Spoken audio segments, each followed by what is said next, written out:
ఇప్పుడు మాట్లాడి చిల్లరగా అనిపించుకోవడం కన్నా మాట్లాడకుండా నాలాగా ప్రొఫెషనల్ గా సైలెంట్ ఉంటే అయిపోతుంది కదా. ఇప్పుడు మాట్లాడి చిల్లరగా అయింది ఎవరు? మీరు కామెంట్లు చదవండి ఒకసారి, మీరు దాన్ని ఓపెన్ చేసి చదవండి. ఎవరికి పాజిటివ్ కామెంట్స్ ఉన్నాయి, ఎవరికి నెగిటివ్ ఉన్నాయి మీకే అర్థమవుతుంది. ఒక క్లారిటీ అనేది మీకు వస్తుంది. అదే వాని పేరు ఎవరు కూడా యాక్షన్ తీసుకుంటా అన్నారు.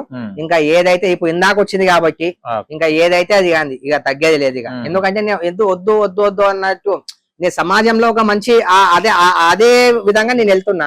అలా వెళ్తున్నా నన్ను రెచ్చగొట్టి ఇలా చేయడం అనేది కరెక్ట్ కాదు. అండ్ ఇదే చెప్తున్నా, నేను ఎవరికి భయపడను నా లైఫ్ లో. అది ఎవరినైనా కూడా ఓల్డ్ సిటీలో అయితే చెప్తారు. అండ్ ఇంకో విషయం, కాలు ముక్కిండు బట్టలు అదే చేసి అది వేరుంటారు. నా కోసం అభిమానులు ఆయన బట్టలు ఇప్పి కొట్టు, తర్వాత విషయం నువ్వు కనిపిస్తే బట్టలు ఇప్పి మరీ కొడతామని చెప్పి వీడియోలు పెడుతున్నారు. నేను చెప్పా వద్దురా నాయన. అందుకే వాళ్ళ ఇప్పుడు నేను రెస్పాండ్ అవ్వడానికి ఏంది కారణం అంటే, నా వల్ల నా వెల్విషర్స్ వాళ్ళ ప్రాబ్లం లో పడొద్దు ఆ ఒక్క ఉద్దేశంతోనే నేను ఇప్పుడు బయట పెడుతున్నా. నా వల్ల ఎవరు కూడా గలీజ్ గా స్పందించకుండా, మీ క్యారెక్టర్ ని మీరు లాజ్ చేసుకోకుండా మీరు మంచిగా ఉండాలని చెప్పి నేను మనస్ఫూర్తిగా మీ అందరినీ కోరుకుంటున్నా. నేను వద్దు వాళ్ళు ఏదో బురదలో కాలేసారని చెప్పి మనం కూడా అలా చేయడం కరెక్ట్ కాదు కదా. అందుకే అభిమానులకు అందరికీ ఇదే చెప్తున్నా. చివరిలో లాస్ట్ లో మీకు చట్టపరంగా ఎలాంటి యాక్షన్ తీసుకోమంటున్నారు, ఎలాంటి యాక్షన్ తీసుకోవాలి? ఇక దీనికి సమాధానం చట్టమే 100% చెప్పాలండి.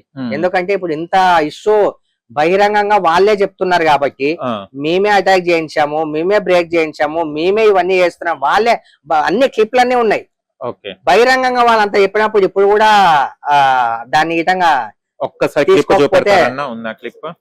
ఉన్నాయి, చాలా ఉన్నాయండి అందులో ఉన్నాయి. ప్రతి ఒక్కటి చాలా మీరు కొడితే వచ్చేస్తాయండి, మీరు కొట్టినా కూడా వచ్చేస్తాయి. వాళ్ళే అటాక్ చేయించింది నేనే అని చెప్తున్నాడు, గ్లాసులు బలగొట్టింది నేనే అని చెప్తున్నాడు, థ్రెడ్డింగ్ చేయించింది కూడా నేనే అని చెప్తున్నాడు.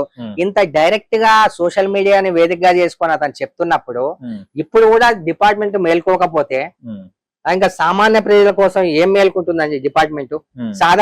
సామాన్య మనుషులకు ఏదో న్యాయం జరుగుతుంది చెప్పండి? నాలాంటి వ్యక్తికే ఇలా జరిగినప్పుడు సామాన్య మనుషుల పరిస్థితి ఏంది? కానీ ఎఫ్ఐఆర్ అయిన తర్వాత ఎమ్మడే పిలవాలి కదా, పిలిచేసి ఇద్దరికి చెప్పాలి, కౌన్సిలింగ్ అన్న ఇవ్వాలి, లేకపోతే ఏదో ఒక విషయం చెప్పాలి కదా. అది ఎందుకు అయితే లేదు ముందు? అది ఏమో అండి, నాకు కూడా తెలియదు. అండ్ ఇంకో విషయం, సరే ఎఫ్ఐఆర్ అయిందన్న తర్వాత కూడా ఆ వ్యక్తి ఎఫ్ఐఆర్ అయిన తర్వాత కూడా ఇవన్నీ సోషల్ మీడియా వేదికగా డైరెక్ట్ చెప్పేసి బహిరంగంగా చెప్తున్నాడు. మరి అది చూడాలి. తన ధైర్యమా లేకుంటే నాకు కూడా అది అర్థం కావట్లేదండి. అంటే ఓకే ఇలా జరిగింది కదా, అయినా సరే మనోడు కామ్ గా ఊకున్నాడు, ఏముంటుందిలే అని అనుకోండొచ్చు.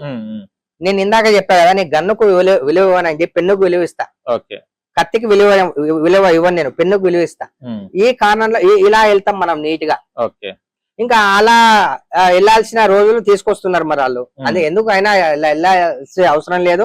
మా మిత్రులు ఉన్నారు, మీ మీడియా మిత్రులు ఉన్నారు నాకు తోడుగా, అండ్ డిపార్ట్మెంట్ వాళ్ళు ఉన్నారు. మేము ఇంకా ఫర్దర్ గా ఇంకా పెద్ద మేము వెళ్ళి ఇంకా చేయాల్సి ఉంటుంది. అది